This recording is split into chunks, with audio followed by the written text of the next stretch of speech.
All right, in a previous video, we've now understood there is a circadian rhythm that needs training, and we've understood that duration plays a huge role so that we can spend more time in stage 3 and stage 4. Now we want to understand, how can I control my sleep hygiene? What are the things that I can do to improve when I go to sleep, how my sleep quality is, and when I wake up? And the way to do this, I want to take it back to first understanding what we are trying to control here. And I want to introduce this to you with the term of the sleep and wake time bosses. Imagine your body, your brain, to be like an office building. In an office building, during the day, the focus is productivity. And we have multiple bosses for that. We have managers. We have people who are overseeing workers to try to improve the productivity of whatever is happening within that building.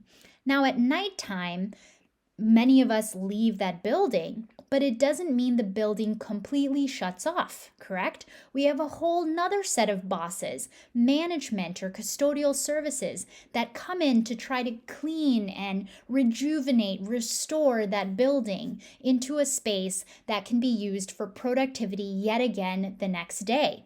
And so our body is just like that.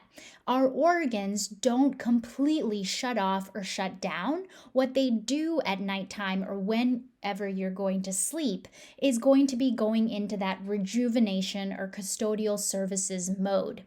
And in order to do that, it needs a signal, a cue from its boss. So, the two bosses I want to introduce you to today are going to be the boss of your productivity and the boss of your sleep cycle. The boss of your productivity is a hormone called cortisol. Many times, cortisol is, in a mythical way, people assume that it's just a stress hormone. But in this situation, I want you to understand cortisol as a productive hormone. It keeps you active, it keeps you engaged, it wakes you up in the morning. Too much cortisol can definitely be detrimental, just like too much melatonin, which is the boss of the nighttime, can also be detrimental. But when you have the right amount and when you induce it correctly, which is what multiple future videos are going to be about, you are going to be able to control when you want to fall asleep, when you want to wake up in the morning, and actually offer the cues that your body is looking for to determine if the organ or the body or the mind should be in productivity mode or restorative mode. So again, the wake time boss is going to be cortisol, the hormone, and the sleep time boss is going to be melatonin. What I want you to understand and take away from this is that both of them are equally important.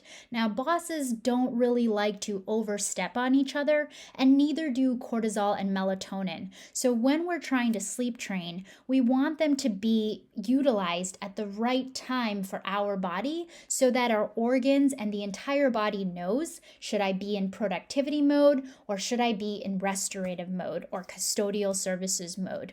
I hope this helped you get a very basic understanding of these bosses, because if you're able to understand this, then in the upcoming videos, when we talk about how to induce this boss, how to make sure that this boss knows that it's in charge right now, will help you better gain control of your sleep habits. Thank you for watching this video, and I look forward to talking to you in the next one.